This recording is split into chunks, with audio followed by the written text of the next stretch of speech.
The meeting will begin in 1 minute. The meeting will begin in 1 minute. Thank you.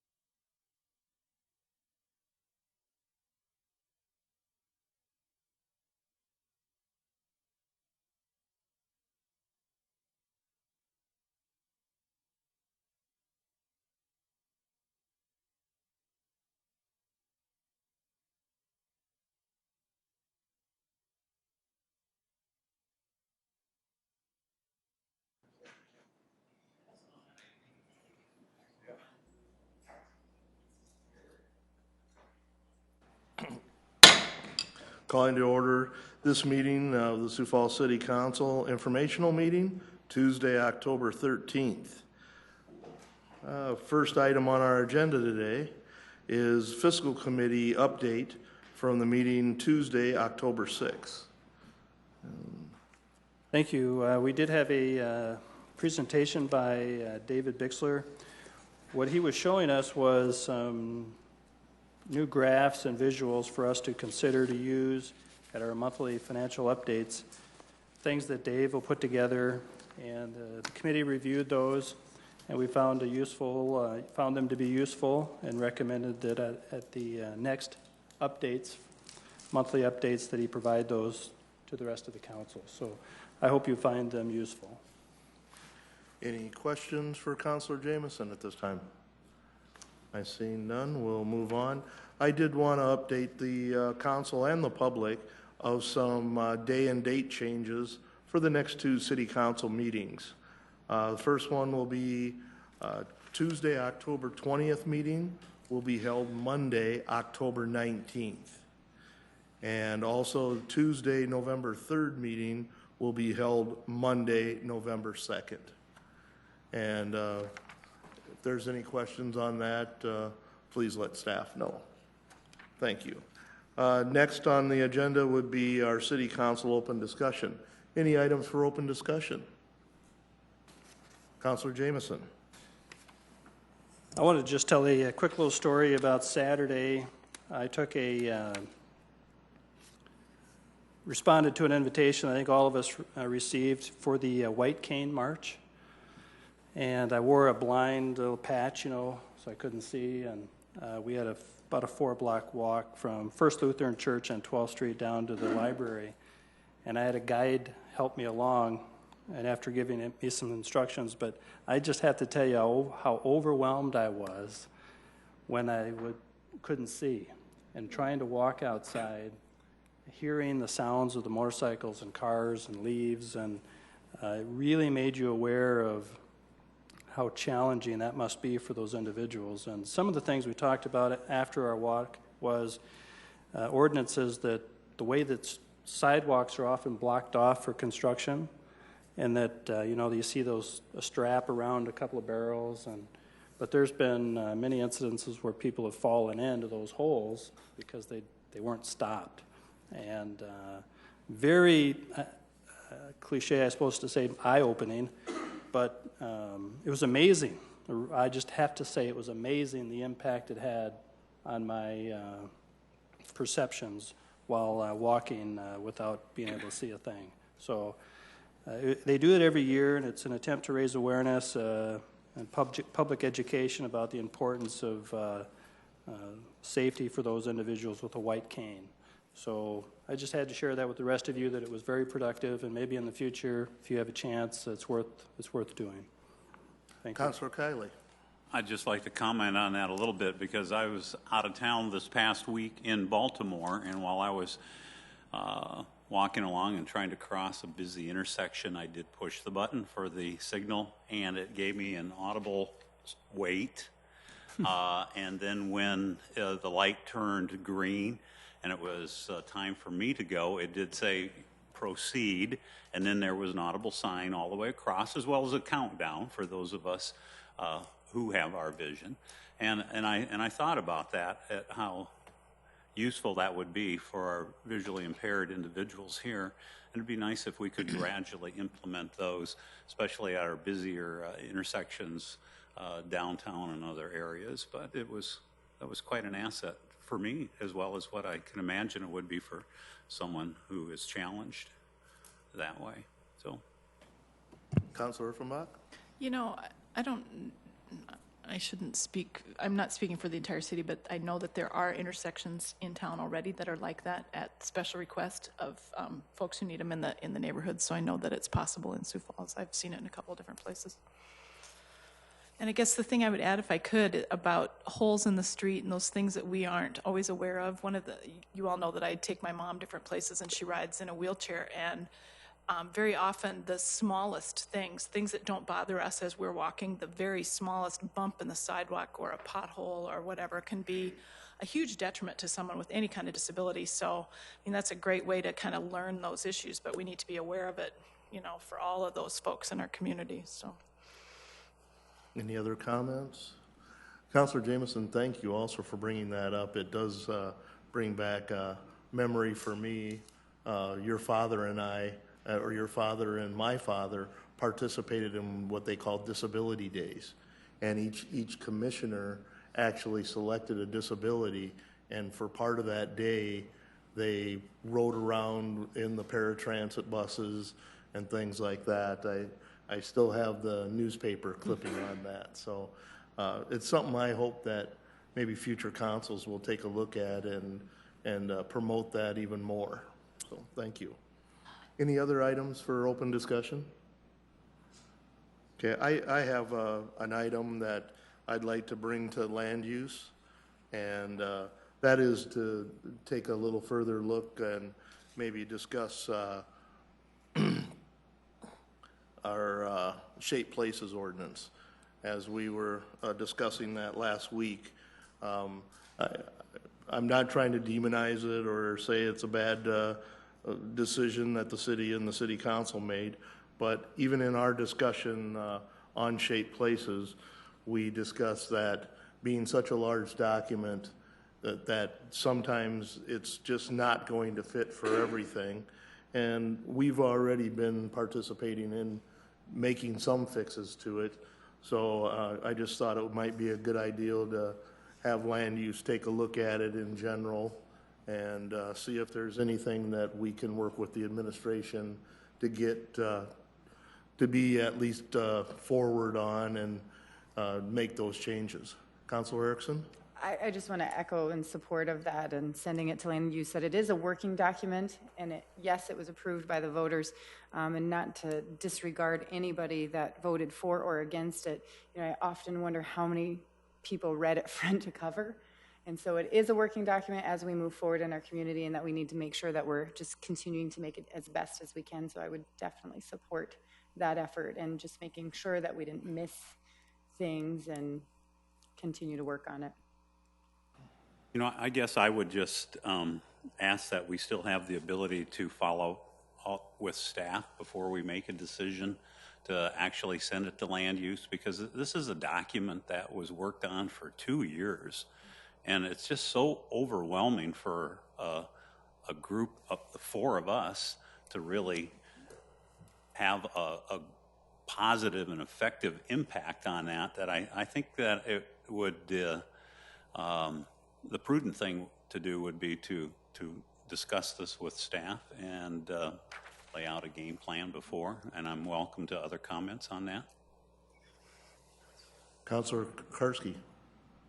I appreciate the comments, and I agree with Councilor Kiley and Erickson. I mean, just to bring it to land use, to open discussion on it without having any means or end about where it's going with it. I think that if the administration has recommendations for it, they should put those together and bring those to land use committee. It is as Councilor Erickson said, a document that is meant to be changed. It's going to be changed. It's going to be revised. It's going to be fixed if it needs to be fixed. But without any specific objective or goal, just to bring it to the land use committee to talk about it, I don't see a benefit to it. So I'd prefer that it would come through the Planning and Zoning Office with any recommendations that they have. Councilor Jameson. It is a little bit like how do you eat an elephant? So I would say I have just written 3 specific items that I know I think we need to review, and one of them is and I think you're right, we probably do need some specifics for the committee to review. The 3 that come to my mind are rezones, the number of rezones that are coming that are staff initiated versus something that the applicant is bringing. How big a deal is that? Where's that all coming from? The other is what we had the other night was the preliminary plan, the preliminary design plan that goes back to the Planning Commission, that process. There's actually probably a good reason the way it's set up that way, but I think we probably need to understand it better, because I think we all felt like, wait a minute, we're the body, not somebody else. But the other one is a big box amendment for those big box stores. I think there needs to be a conditional use amendment added, because not every big box is the same and applies and fits in every neighborhood the same way. So, I mean, I have 3, but you're right, we do have to take a bite at it. It is too big to just take it as one unit to review. But I would urge those 3 specific items be reviewed, if that helps. Councilor Offenbach? Yeah, I don't disagree with that either. I like the idea of being very specific about it. My concern last week was that we tend to use that term, shape places or shape Sioux Falls, to cover a whole gamut of ills, and I worry that we're making it into something that it's really not. And the one item that comes to my mind immediately to add to Councilor Jameson's list is the area along 10th Street, West 10th Street, from Minnesota Avenue until about the curve right before Grange. There is an area there that has been returned back to residential zoning, and 13,000 cars go along that street every day. I'm not sure we want residential zoning there. That it had become commercial zoning, but there were single-family homes on it. So staff kind of went through and said, yeah, okay, this should be just residential because that's what's there, but we need to look at those individually, I believe, and I think that's what staff's been doing. So I'm not really uncomfortable with staff bringing those one at a time like they have, but I also don't disagree that we need to look at some of those issues individually. I do. And Councilor Ruffin? I agree with what's being said here, but I have a sneaking hunch that staff or planning probably has a list that's a lot longer than yours. And just to move this thing along a little bit, would it be good to have Mr. Kiley as chairman of the land use, take 2 or 3 of his people, work with the planning department on some of those issues, and then bring them back to the land use committee, and go about it that way, just to get moving on it. Yeah, I guess looking at it also. The couple things that I was looking at. Thank you, Councilor Offenbach. West 10th Street is an issue because of a development that was going to be happening there that has been stopped because it was placing a home in there, and they're looking more at that being a retail commercial corridor. So I think it would be good to discuss that. And then also 41st Street. I think the Billions development also, and then the development that happened across from the Western Mall is, as we develop these commercial corridors, how far are we going to allow them to intersect with residential? And I see that as being an issue with some of these larger corridors. And the other thing that I wanted to also bring up was what I perceive as a gap between our fire code as a temporary second access and our regular ordinance and codes when there should be a second permanent access. And I think Canterbury brought that up. And then the zoning that we turned down on 85th and Louise, where there's 90 twin homes in a circle with a driveway leading in and out of them. That's the only way in and out of that. So I thought those would be good items to bring up for discussion also. Councilor Karski? One item that comes to my mind because of some of the work I've been doing on the side, basically, council related is alcohol. We have, you do not need a conditional use permit for alcohol except for under very, and maybe not even under any circumstances. It's either allowed or it isn't allowed. And I'd like to see alcohol licensing be included on the CUP process. Councilor Erickson, did you have a comment? Nope, I was just shaking my head. Any other comments? Shaking it, yes, agreeing. Yes, how are you Councilor going to, how do you Rother? want to proceed with that then? You want my I idea? would say or that you if the you whole want committee? to, if individuals on the council would like to send me some of your specifics, and then I can pursue those with Mr. Cooper, and we could either bring it, I would suggest we could either bring some of that back then to either land use or back to the entire council in the form of an informational. Sure. Jim David? A few months ago, I had coordinated some meetings that each of you had with Mike Cooper and planning, and it was just an open meeting, and you could bring some of your concerns. I was just having a conversation with Mike about setting up those meetings again. We're trying to do them on a quarterly basis. I don't know if that fits into this conversation at all, having those meetings again, and maybe that might help too. So just wanted to throw that out there that is, I'll be setting those up here pretty soon, so. I think maybe using Rex's ideal and sending our concerns, Councilman Jameson, Councilman Karski, to Jim David, let him set up maybe a discussion period during an informational to start with, so that this is all out in the open, and then we can move forward as if we need to move them to a committee or, design some type of policy. Is that fine with the council? Sounds good, and I will also contact Mike Cooper and fill him in on our discussion here this afternoon too. Councilor Rolton? Yeah. I would say let's send our list to Jim David to start with, and copy Councilor Kiley on that, and then through communication with them, we can decide how we can move forward on that. Any other comments? Any other open discussion? All right, with that, we'll move on to our presentation today. Today we have 2 audit reports, Great Plains Zoo and Delbridge Museum, and the Police Crime Lab, and Rich Oskell will be giving those presentations. Yeah. Am I on? Yes. Okay. Rich Oaksel, Internal Audit Manager. I think the first report we'll do is the Police Crime Lab. You should have a hard copy in front of you. And we also have, from the Police Department, we have 2 representatives to answer any questions that you may have that I'm not able to answer. The Police Crime Lab is the repository for all the property and cash acquired and held by the Police Department, the County Sheriff's Office, and Animal Control.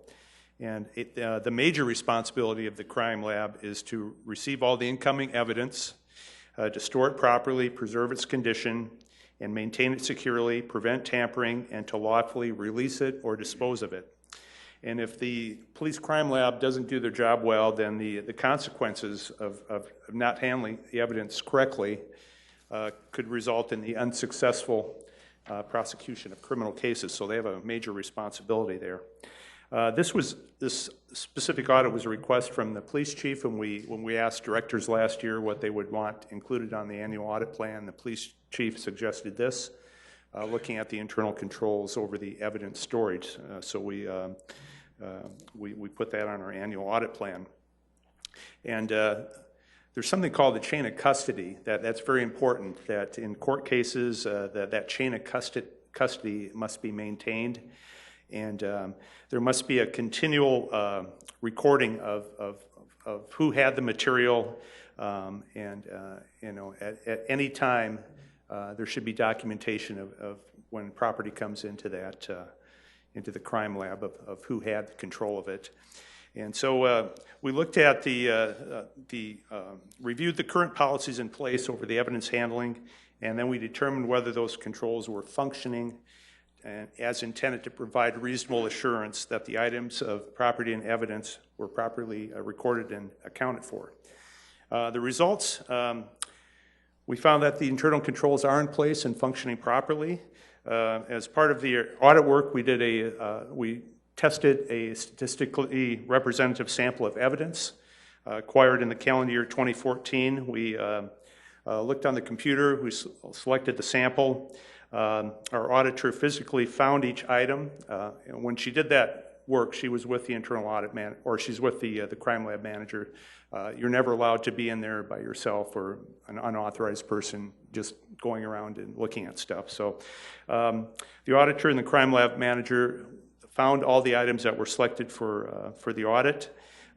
Everything matched up with the listing as far as the description and the case number and that sort of thing. And they're all labeled properly, so we didn't have any deviations on that audit sample. We also found that the employees were complying with the written procedures and policy, and so we just had 2 recommendations there on page 4. We recommended that the police crime lab evaluate the current security controls within the storage area and make necessary improvements, specifically looking at installing some cameras. And you can see the response there in italics from the management, that they'll be installing several security cameras in the sensitive areas as part of the citywide security camera project. It hopes to be completed by the spring of next year. The other recommendation we had relates to the cash. There's a tremendous amount of cash that the evidence room has. It's well into 6 figures.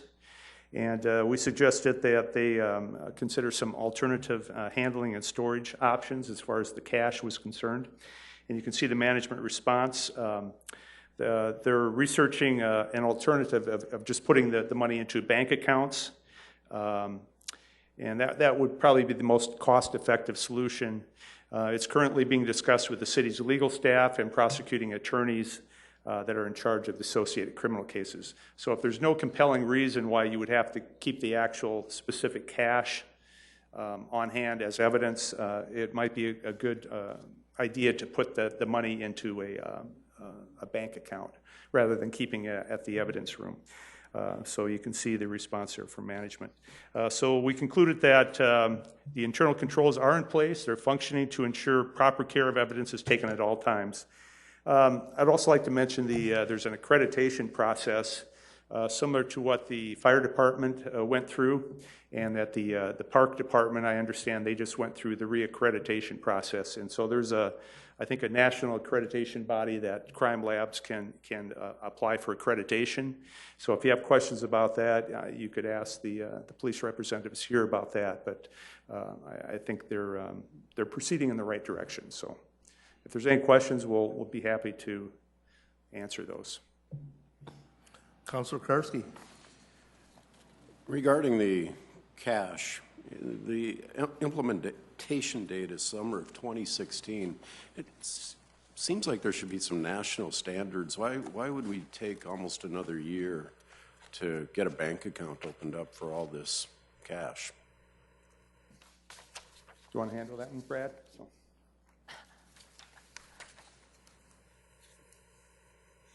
Good afternoon. My name is Brad Johnson. I'm the crime lab manager. To answer your question, there is no international standard. There are practices in place throughout other organizations and other cities that we're trying to mirror from it. It gets into a lot of different questions that we haven't crossed those bridges yet. We haven't received an answer yet on some of those questions. So the short of it is that there is not an international standard, and we're trying to see what's best practice for us. And we have a draft policy already in place. We're just, like I said, trying to answer some of those questions that need to be answered before we move forward. I understand it's close to probably 7 figures in there. I would hope that we'd get sooner rather than later, I guess, would be my encouraging advice to get that done. Just even from a business practice, I know it's the police department and the law enforcement center and who's going to rob you, but at the same time, it's just an awful lot of cash to have sitting in a box someplace. I agree.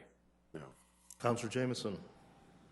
I don't really want to talk too much about the cash at the building there, but just a couple things. When I did the ride-along for the alcohol sting operations, they actually had the serial numbers from the cache that we used all written down, and it was so important that the person who was purchasing didn't have any other cache on them so that they could track every piece of thing, every action, and it was really weird. Even the beer that they bought had to be held sometimes, I think, as evidence. And so I'm wondering, do you have all the serial numbers for all these bills documented?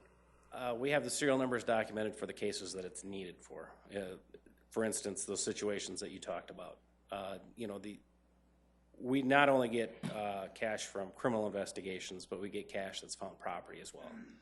So there are instances where we don't actually need to know the serial numbers, just how much money was there and what denominations were there. So that part would be easy. Some parts may be complicated, but other parts, okay. Yes. Any other questions? Thank you, sir. Thank you very much. Okay, the next report is 15-03. It's the Great Plains Zoo and Museum. In the past, we've done an audit of the agreement that we have with the Zoological Society to manage the zoo. This audit did not focus on the management agreement so much as the internal controls, especially over financial procedures. For those of the public that are unaware, the Great Plains Zoo and Museum, the Delbridge Museum, are owned by the city. The city owns the physical assets, and we have an agreement with the Zoological Society to manage the operation. So they do what they do best. They take care of the animals. They raise funds through their Zoological Society, and the park department maintains the grounds of the city asset.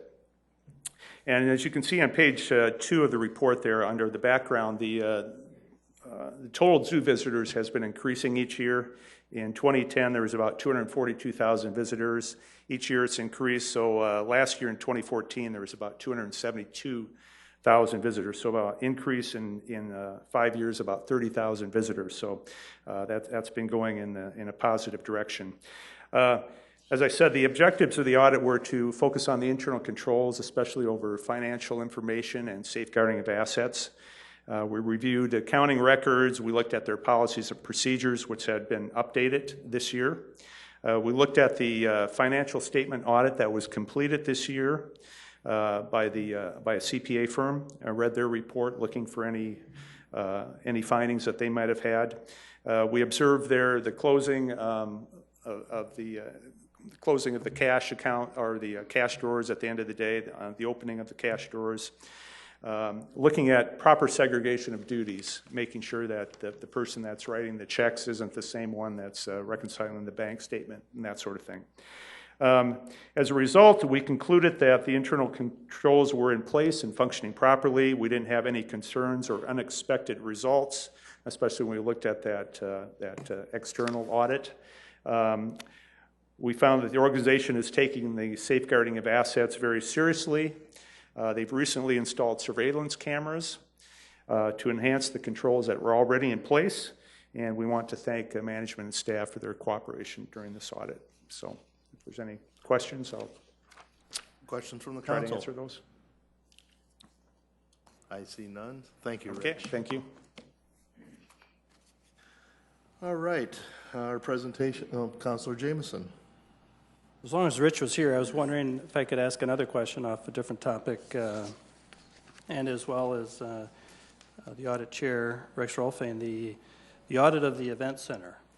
I think has been, the building's now ours, and it seems like, I don't know if there's a plan already and scheduled to do it, but it's also the construction manager at risk. We've got several other buildings that are under that same process. And I think it's fair to maybe just check to make sure we're doing that right, to make sure that we can see where all the money goes. I don't know what transparency is available and what isn't, but it would be good to kind of evaluate that. And I'm wondering if that's a part of an audit that could occur. Well, we have an audit currently in process. It's going to wrap up this year. We started it last year on just construction administration, looking at controls over how construction projects are managed. We've looked at the incentive program as part of that, looking at how they test the materials, how they review payments. That should be wrapping up here. The reason it's taken about a year and a half is because the 3 of the projects that we looked at in depth, they take a long time to finish out. We looked at, say, the new fire station. I think the last payment just came through last month, even though it was open in April. We looked at the project downtown by the post office last year by the viaducts, and we looked at the 41st Street project by the high school. And some of those projects just take a long time to come to the final payment. But we've looked at those controls over construction administration. We haven't looked at specifically at that method, construction manager at risk. These were all the usual process of going out for bids. We did look at change orders too as part of that project. We looked to see if we looked at a sample of change orders to see that they were properly approved, make sure that they got on the council agenda. So we looked at, I think, 5 or 6 different objectives as far as that audit. We'll be wrapping up that audit probably by the end of the year if we get a final payment on our last project. As I said, the only one we haven't looked at specifically is that process over construction manager at risk. So there aren't that many projects that have been done in the past that way. Right, if I could, like, for example, those change orders, yeah, they wouldn't be coming through the council with the construction manager at risk. It just gets handled. No. And there's just kind of a lot more hands-off from the council. It just seems fair. It is the biggest first project we did like that. So yeah. I would recommend, or if you've already got it in the works, as an item to be added to the list that's coming up with the annual list that you do every year. I just wanted to throw that out there. Well, we could certainly discuss with the audit committee. Usually at the end of this month, usually the end of October, I send an email out to elected officials asking for input. So that'll be obviously your input for that, and we can consider that. But yeah, we haven't looked at the construction manager at risk in the past just because it was fairly unique. It wasn't very common, but now it's probably more and more common that we'll be using that method of. So thank you. Okay. Okay, thank you. Any other discussion points? Seeing none, need a motion? I guess I don't. Nope. This meeting is adjourned. We will have